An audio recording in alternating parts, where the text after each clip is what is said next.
Okay, आप कह रहे थे ये काल्पनिक तो नहीं है, हिस्टोरिकल है. Now all the problems with our period films have been that इसमें आर्टिस्टिक लिबर्टी ली जाती है, you know, and then there is criticism, चाहे जोधा अकबर क्या हो, यू नो.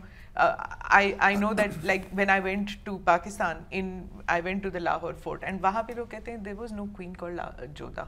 ये तो आप हिंदू हैं जो concocted है, आपने कंकॉक्ट किया हुआ है कि जोधा तो कोई थी ही नहीं. तो similarly do you think that this film will also, you know how it is, right? India is being criticized these days that religious polarization बहुत हो चुकी है, revival of this Hindu nationalism is happening, और आप film बना रहे हैं on the Hindu Samrat. So do you expect a lot of blowback coming your way that this is imaginary, not real? हाँ जी, दोनों से पूछ रही हूँ आप. मुझे नहीं लगता कि इसमें कोई बड़ी चुनौती है, इसलिए कि ये मैं आपकी बात से सहमत हूँ कि इतिहास में there are so many different views in history, and since there are different views that makes it more interesting. इसलिए जो भी हम लोगों ने फिल्म बनाई है उसमें उन सारे व्यूज़ का ध्यान रखा है कि what are the popular views, what is the popular folklore. So we have to incorporate that. What I have kept in mind that I should not do something which is contradictory to history. So nowhere in the film or till date I have never made anything which is against history. Wherever history is silent, that is the space I choose to elaborate or to use my imagination. So in my submission is that I have never done anything which is contradictory to what has been proven. What has been proven.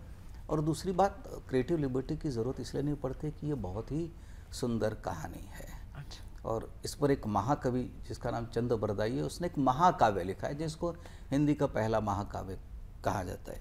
इस पर बड़े बड़े विद्वानों ने, हजारी प्रसाद द्विवेदी से लेकर नामवर सिंह जैसे लोगों ने भाष्य लिखे हैं, कमेंट्रीज लिखी हैं. तो मुझे लगता है लोगों ने बहुत काम किया है, हम उसको दर्शक तक नहीं ले जा पाए. And I always say controversy is welcome, because that will space controversy is welcome, that will give space for debate. हमने सारे समस्याओं का वाद, I think I believe in the debate as well. debate तो होगा ना. आप पहले सोमनाथ जाते हैं, काशी जाते हैं, और फिर सम्राट. नहीं, ये जब मैं गया हूँ, यहाँ गया हूँ, एक सेकंड, क्या हो गया, हाँ, जब मैं गया हूँ, it is related to सम्राट Prithviraj. It is Kashi is related to Samrat Prithviraj Chauhan. It is not just ऐसे मैं चला गया था. And I have not gone for religious reason. I've gone for the cultural thing. I've gone for to tell people that this is our culture and why it is essential. मैं क्या हर film में ऐसा नहीं है कि it is because I believe in because he explained me why Samrat Prithviraj Chauhan and Kashi and Somnath is joined relevant to to Indian history. Okay. So it is nothing got. I've gone there and I have paid my respect. I have not gone there to ask कि मेरी film चला देना. पर वो भी मांगने में कोई नहीं आपत्ति नहीं. स्मिता, हम लोग बड़े स्पष्ट थे जी, क्योंकि आपने एक शब्द इस्तेमाल किया कि Hindu nationalism.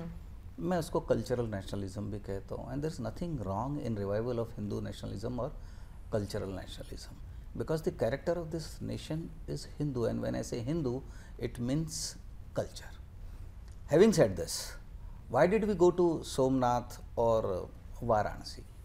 Now as we know that the cultural capital और the spiritual capital of India is Varanasi. So इस देश में जहाँ कभी भी प्रेरणा, और गंगा और हिमालय ये हमारे इतिहास के साक्षी हैं. ये भावना की बात है, गंगा ने कुछ लिखा नहीं है, लेकिन हम सब की भावना है कि ये वो धारा बहती आ रही है जिसने इस इतिहास को देखा है. और मैं, चूँकि इस देश में बहुत डिबेट चल रही है, तो मुझे कहीं ना कहीं मेरे मन में ये था कि लोगों को याद दिलाया जाए कि भगवान काशी विश्वनाथ के मंदिर को पहली बार जिसने तोड़ा है वो कुतुबुद्दीन ऐबक है. कुतुबुद्दीन ऐबक कौन है? जो मोहम्मद गोरी का स्लेव था, और हमारी फिल्म में भी है, तो एक रिलेशन वो भी था. दूसरा, सोमनाथ गए. सोमनाथ का भी रेफरेंस हमारी फिल्म में आता है, आप देखेंगे, मैं अभी नहीं बताऊंगा, आज शाम को देखिए, आज देखें। और सोमनाथ को कई बार तोड़ा गया और इस देश के सामने ये प्रश्न था कि जिसका ध्वंस कर दिया गया उसको ऐसे ही छोड़ दें। तो 1947 में जब देश आज़ाद हुआ, सरदार पटेल, के.एम. मुंशी, मेनन साहब, इन सब ने मिलकर तय किया, in spite of the fact कि नेहरू जी इसके विरोध में थे, उन्होंने कहा कि हमारी आस्था ऊर्जा का केंद्र भगवान सोमनाथ हैं।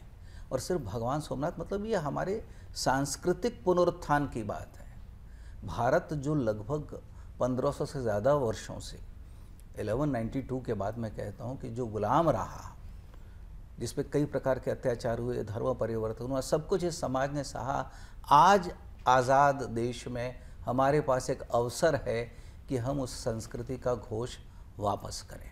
और उसका प्रतीक बना भगवान सोमनाथ का मंदिर, जिसे 1948 से शुरू किया गया। तो मैं कई बार कहता हूँ कि अपने ही मंदिरों का पुनर्निर्माण करना, जीर्णोद्धार करना कोई गलत बात है, क्योंकि वो सिर्फ एक मंदिर नहीं है, वो हमारी आस्था का केंद्र, centre of our culture. Akshay ji, you were seen as this icon in Mata Vaishno Devi temple. You used to go there very often, and you used to go to many temples also. आप सब जानते हैं कि you were one of those who was visiting temples much before it became fashionable, I should say, for people to go just before a film release. You used to go even otherwise. फिर आपने कहा that you saw a lot of waste happening in temples. चढ़ावा चढ़ाते time. मैं आपको बताता हूँ, अभी मैं सोमनाथ मंदिर भी गया जी, मैंने जो दूध उधर चढ़ाना था, मैंने उधर नहीं, मैं I have given it to the trust and told them to give it to the needy outside, because that किसी के काम आएगा, चाहे वो तेल हो, चाहे वो दूध हो, वो किसी के घर में जाएगा, किसी के पेट में जाएगा। वहाँ इतने सारे लोग थे जो who needs that. तो हमारे जो practices and whatever I have said, I have still see, I'm not saying कि आप भी करिए, ठीक, मैं जो कर रहा हूँ, मैंने, आपने मुझसे पूछा, मैंने आपको बताया। मैं कल गया हुआ था, वहाँ जाके जितना भी दूध चढ़ाना था मैंने दे दिया। मैंने बोला आप किसी के घर पे दे देना, कुछ लोगों को दे देना, तेल जो भी चढ़ाना था दे देना, बस। तो हमारे कई विचारधाराएं हैं, हम मूर्ति पूजा में भी विश्वास रखते हैं और हमारे यहाँ ऐसे भी संप्रदाय हैं जो मूर्ति पूजा में विश्वास नहीं, आस्तिक नास्तिक दोनों प्रकार के। स्वामी दयानंद सरस्वती ने मूर्ति पूजा का विरोध किया, तो और वो भी संप्रदाय है जिसको हम लोग बिल्कुल मानते हैं। तो भारत की सबसे बड़ी जो मैं विशेषता कहता हूँ कि आप मंदिर जाएं न भी जाएं तो इससे अंतर नहीं पड़ता है, परंतु विविधता विचारों की ये जिंदा रहनी चाहिए, यही भारत है।